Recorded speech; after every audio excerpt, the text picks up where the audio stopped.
flora berasal dari bahasa Latin yang berarti tumbuhan. Flora dapat diartikan sebagai sekumpulan tumbuhan atau tanaman. Sedangkan fauna berasal dari bahasa Latin yang berarti hewan. Secara sederhana, fauna dapat dikatakan sebagai sekumpulan hewan yang hidup di dunia. Flora dan fauna memiliki perbedaan dalam hal cara hidup. Flora membutuhkan sinar matahari, air, dan nutrisi dari tanah untuk dapat tumbuh dan berkembang biak. Sementara fauna membutuhkan makanan, air, dan tempat tinggal yang sesuai dengan habitatnya. Flora dan fauna memiliki fungsi-fungsi yang berbeda di ekosistem. Flora memainkan peran penting dalam membentuk oksigen dan menyerap karbon dioksida. Mereka juga memberikan tempat tinggal dan makanan bagi hewan.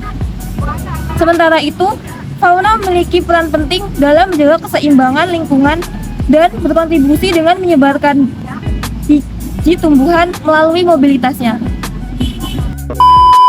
Di sini saya akan menjelaskan materi mengenai persebaran flora dan fauna di Indonesia. Yang pertama, persebaran flora di Indonesia. Persebaran flora di Indonesia terbagi ke dalam 3 wilayah utama. Yang pertama, wilayah subregion flora Indonesia Malaysia di bagian barat. Yang kedua, Kepulauan Wallacea di bagian tengah dan kepulauan dan di wilayah Australia di bagian timur. Ketiga wilayah tersebut terbagi ke dalam 4 wilayah, yaitu yang pertama wilayah flora Sumatera Kalimantan, yang kedua wilayah flora Jawa Bali, yang ketiga flora Kepulauan Wallacea, dan yang keempat wilayah flora bagian Papua. Adapun ciri-ciri flora Sumatera Kalimantan itu, yang pertama bercorak hujan tropis, yang kedua pulau tersebut memiliki tingkat kelembapan udara dan curah hujan yang sangat tinggi. Rata-rata suhu udara tahunan senantiasa tinggi. Pada bulan terdingin suhu udara masih di atas 18 derajat Celcius. Oleh karena itu, tipe vegetasi yang mendominasi wilayah ini adalah hutan hujan tropis dengan tanaman heterogen dan tingkat kerapatan yang tinggi. Kedua, wilayah flora Jawa Bali.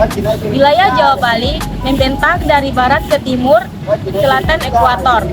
Wilayah Jawa Bali tersebut memiliki curah hujan, suhu dan kelembapan yang bervariasi.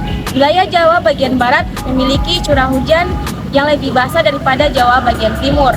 Karena itu, wilayah Jawa bagian barat dominan beriklim hutan hujan tropis dan muson tropis. Semakin ke timur Pulau Jawa Timur, tipe iklimnya semakin kering, bahkan beberapa wilayah beriklim sabana tropis. Yang ketiga, flora Kepulauan Wallacea. Wilayah Kepulauan Wallacea meliputi pulau-pulau di wilayah Indonesia bagian tengah. Pulau-pulau di wilayah ini ialah Pulau Sulawesi, Kepulauan Nusa Tenggara, Pulau Timor, dan Maluku. Yang keempat, flora Papua. Sebagian besar kondisi iklim di wilayah Papua didominasi oleh tipe iklim hujan tropis. Jenis vegetasi yang menutupi kawasan ini adalah hutan hujan tropis. Berbeda dengan wilayah Indonesia di bagian barat, vegetasi Papua memiliki corak Australia dengan flora khas yaitu Eucalyptus. Wilayah pegunungan Jaya Wijaya ditumbuhi oleh jenis vegetasi pegunungan tinggi, sedangkan di daerah pantai banyak dijumpai vegetasi bakau. Yang kedua, materi kedua yaitu persebaran fauna di Indonesia. Persebaran fauna di Indonesia tidak jauh berbeda dengan persebaran flora di Indonesia, yaitu terbagi ke dalam 3 kawasan, yaitu kawasan bagian barat, tengah, dan timur. Wilayah fauna Indonesia bagian barat meliputi Pulau Sulawesi, Jawa, Bali, Kalimantan, serta pulau-pulau kecil di sekitarnya. Yang kedua, wilayah fauna Indonesia Tengah. Wilayah fauna Indonesia Tengah juga disebut fauna Kepulauan Wallacea. Region ini meliputi Pulau Sulawesi dan kepulauan di sekitarnya, Kepulauan Nusa Tenggara, Pulau Timor, dan Kepulauan Maluku. Di kawasan ini terdapat hewan yang hanya dapat dijumpai di Indonesia, yaitu anoa, babi, rusa, dan biawak komodo. Yang ketiga, wilayah fauna Indonesia Timur. Wilayah fauna Indonesia Timur disebut juga fauna dangkalan Sahul. Fauna di wilayah ini menyebar di Kepulauan Papua dan pulau-pulau kecil di sekitarnya. Karakteristik hewan di wilayah tersebut memiliki kesamaan dengan fauna di negara bagian Australia, sehingga wilayah ini disebut juga zona Australis.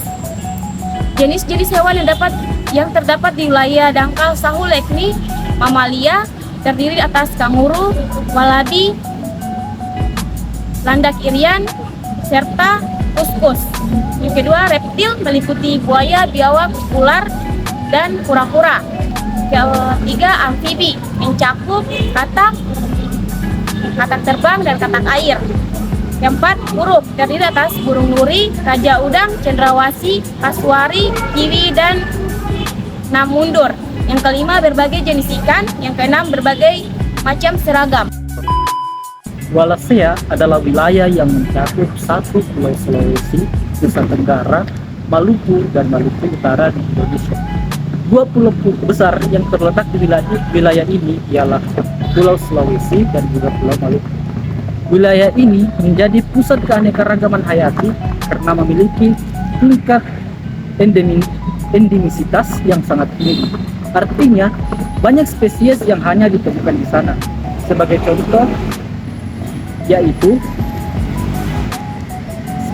contoh, Wallacea merupakan pusat endemisitas keanekaragaman spesies burung di Indonesia. Selain itu, wilayah Wallacea memiliki keragaman hayati yang luar biasa, seperti terdapat 250 spesies pohon dalam 1 hektar. Keanekaragaman hayati di wilayah Wallacea sangat penting untuk penelitian dan konservasi. Meskipun wilayah ini kaya akan keanekaragaman hayati, sayangnya masih minim peneliti yang meneliti di sana. Ancaman terhadap keanekaragaman hayati di Wallacea termasuk konversi lahan, degradasi habitat, fragmentasi yang mengakibatkan hilangnya keanekaragaman hayati.